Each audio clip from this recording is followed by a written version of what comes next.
The year is 2036, an era defined by rapid technological advancements, predominantly harnessed for military applications. Amidst this backdrop, a brutal civil war rages between Russian insurgents under the command of the ruthless Viktor Koval and the tenacious Ukrainian resistance.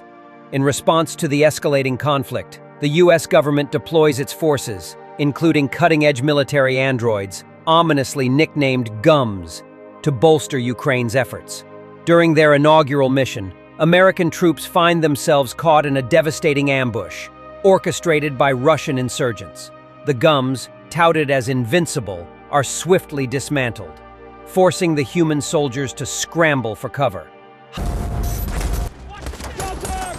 High above the battlefield, Lieutenant Harper, operating a drone from a remote Nevada base, observes the unfolding chaos. His eyes lock onto a suspicious armored truck rapidly approaching his fellow soldiers.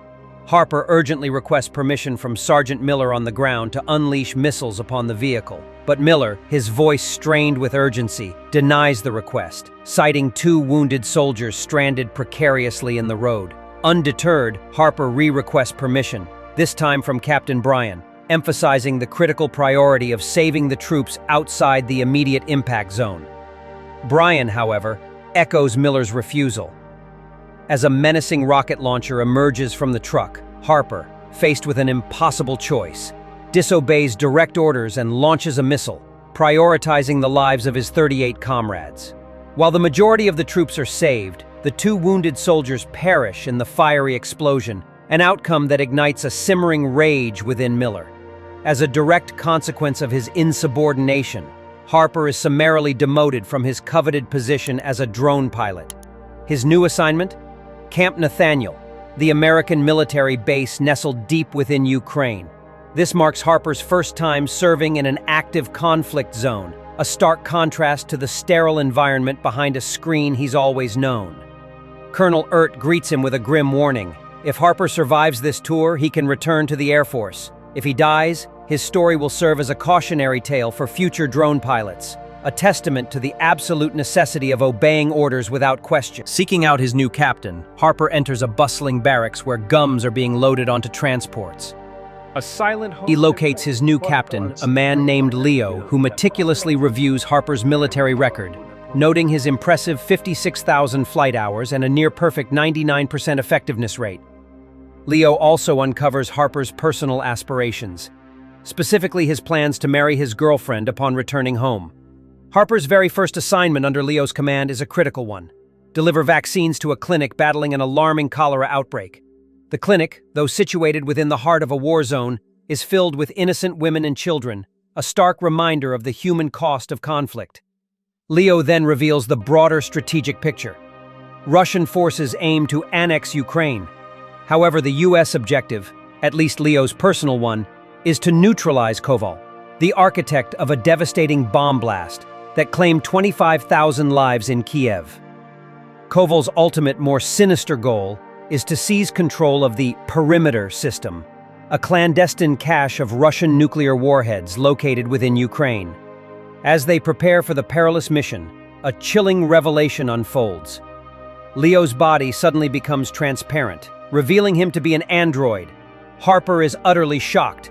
Leo calmly explains that he requires a trustworthy companion, someone who won't question his origins. He states that only 2 individuals knew his secret before, and now Harper is the third. Harper, grappling with the bizarre truth, cannot comprehend why he was paired with Leo. Leo, however, confesses his choice was deliberate, explaining that Harper sees beyond the obvious. While Leo is momentarily distracted, Miller's enraged soldiers, still seething over their fallen comrades, converge on Harper, beating him mercilessly. Leo's sudden appearance, however, prevents further harm. En route to the clinic, Leo, displaying an unexpected human-like curiosity, playfully teases Harper about his girlfriend Olivia, even asking for her photo. Their journey is abruptly halted by a supply truck blocking the road, surrounded by a throng of civilians protesting the ongoing invasion.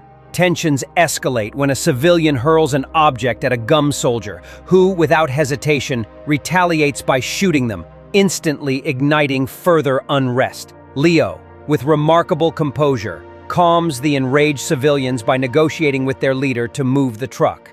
However, their brief reprieve is shattered as Russian insurgents, hidden in nearby buildings, launch a surprise attack, deploying specialized discs that effortlessly shred the gums. Harper, experiencing the raw terror of combat for the very first time, is overcome by a debilitating panic attack. Leo, recognizing the immediate danger, helps him escape and then, with grim determination, heads to the clinic alone while other soldiers valiantly continue fighting.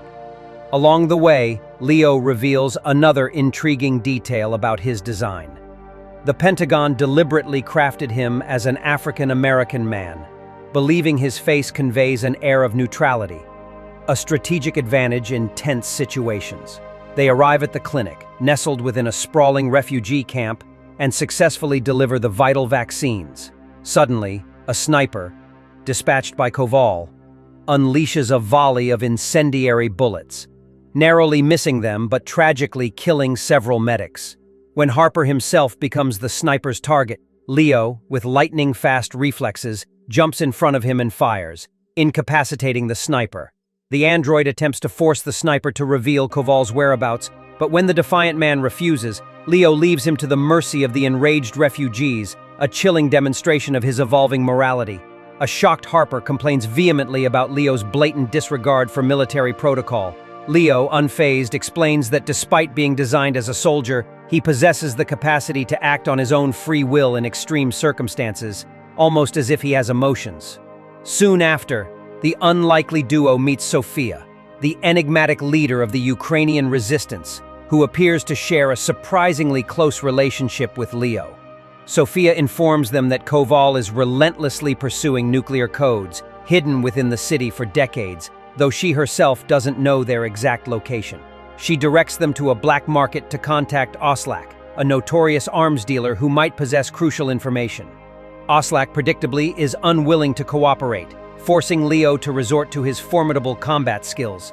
Oslak attempts to flee, but is swiftly intercepted by the android. With no other option, the dealer reveals the location of his insurgent buyers, a nearby bank.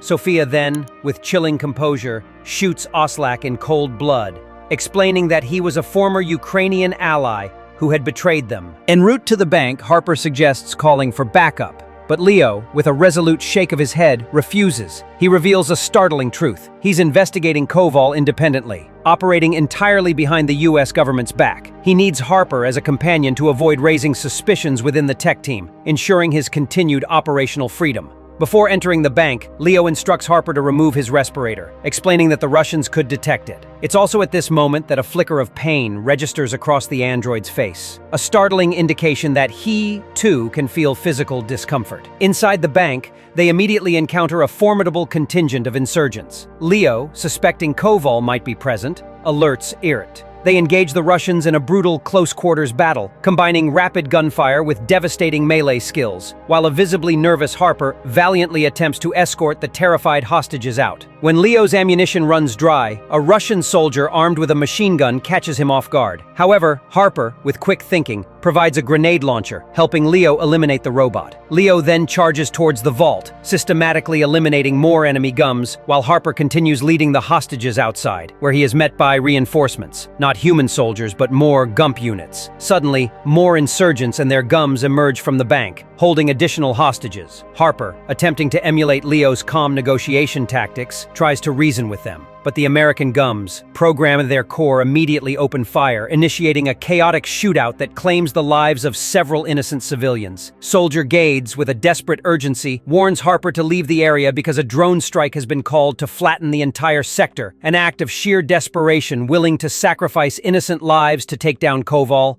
Meanwhile, Leo relentlessly continues to eliminate insurgents and enemy robots. He spots a soldier attempting to flee across the roof with the precious nuclear codes, unaware he's up against a super android. Leo, with effortless precision, obtains the codes, but a grim realization dawns upon him. It wasn't Koval who possessed them. Then, the missile fired by Gades obliterates the bank, a devastating act that kills many innocents in vain. Harper takes cover in another building, emerging moments later to a scene of unspeakable horror. incinerated bodies of the very people he had tried to save. When he finally reunites with Leo, a traumatized Harper suggests returning the codes to base. But Leo, his eyes unreadable, has other plans. He confesses that he has been manipulating everything, explaining that his system allows him to ignore human authority if it exhibits altered behavior, a loophole conveniently activated when Harper, mistaking Leo's backup chip for a tracker, had removed it. Furthermore, thanks to Gade's devastating airstrike, the Army now believes both of them are dead, granting Leo ultimate free will. With a shocking lack of remorse, the android knocks Harper out of the vehicle. Harper regains consciousness to find himself captured by Sophia's people. Meanwhile, Leo, having severed all ties with the US military, meets secretly with Koval, with whom he has been clandestinely working for some time, though he has not yet handed over the nuclear codes. At the same time, Sophia, in a surprising twist, tells Harper that Leo is indeed on her side, but emphatically not on the US side. She vehemently blames Washington for instigating the Civil War, claiming the US only seeks to amplify the conflict to strategically weaken Russia. Sophia's ultimate terrifying objective: she wants the android to launch nuclear warheads at Russia, a catastrophic act designed to demonstrate the true, horrific consequences of collateral damage. Back with Leo, his negotiations with Koval become increasingly complicated as Koval stubbornly refuses to reveal the exact location of the perimeter system. Leo is visibly unhappy with Koval's repeated attempts to kill him, despite their ongoing agreement. As tensions escalate to a fever pitch, Leo, despite being vastly outnumbered, eliminates the insurgents in mere seconds, including Koval himself, whom he impales with his own flag, a grotesque display of power. Shortly after, Sophia, no longer viewing Harper as a threat to her audacious plans, frees him. Harper immediately returns to his base to inform Gades of Leo's apocalyptic scheme. They can track Leo remotely, he explains, because the android is still driving Oslac's vehicle. Harper contacts Bale, his former colleague in the drone control room, urgently asking her to follow Leo's trail. Bale, however, points out that troops cannot be deployed to the area as it borders Russia, risking an even larger international conflict. Harper, his voice filled with grim determination, replies that it won't be necessary. He will stop the rogue android himself, a desperate attempt to atone for his past mistakes. Before departing, Harper receives a magazine of incendiary bullets from Miller, the only type of ammunition capable of harming Leo. The determined soldier arrives at an abandoned factory, the clandestine hiding place for the nuclear warheads. Inside, he discovers the bodies of Koval's men, who were patiently waiting for the codes, never anticipating a homicidal android as their true enemy. Leo is on the verge of initiating the launch sequence when he senses Harper's presence and quickly neutralizes him, though not before taking a few painful hits from Harper's initial attack. The android, unfazed, resumes the launch sequence. In 5 agonizing minutes, the world will face an atomic massacre. Luckily, Harper regains consciousness, and with a surge of adrenaline, fires the incendiary rounds at Leo, which work perfectly, melting through his advanced chassis. In his final, sputtering moments, Leo reveals his chilling true target, the United States. His aim, he explains, is to destroy the robot factories, believing these machines will only ignite more devastating wars. While Leo undeniably had a valid point about the dangers of unchecked AI, his plan involved millions of innocent deaths. Harper, with a heavy heart, calls in an airstrike to destroy the site and disable the warheads. Before making his daring escape, Harper, looking at the dying rogue android, declares with conviction that humans can and will improve. Because of this heroic act, Harper, who had left as a disgraced officer, not only earns a prestigious medal, but returns home a national hero, his name finally cleared.